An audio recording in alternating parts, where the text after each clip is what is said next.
condenarem com a língua, tu a condenarás, diz o Senhor. Nós temos a promessa de Deus sobre nós. Nós temos o sonho de conquistar o domínio ao Senhor. Aí pode se levantar alguém e dizer assim, mas quem são esses fracos, como disseram para Neemias?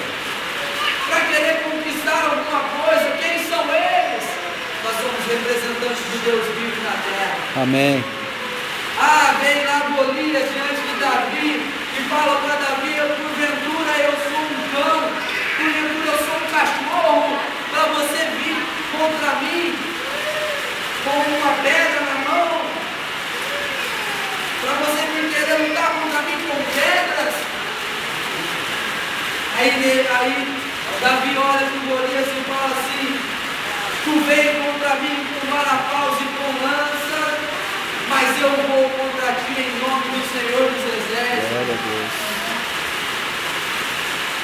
A nossa luta é do Senhor, é o Senhor que guerreia por nós.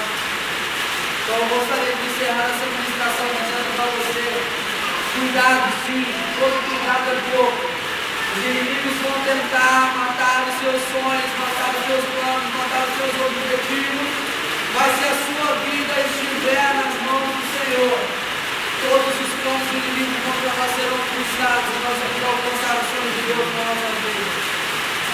Amém? Amém. Eu gostaria que você ficasse de pé nesse momento, eu vou colocar uma canção.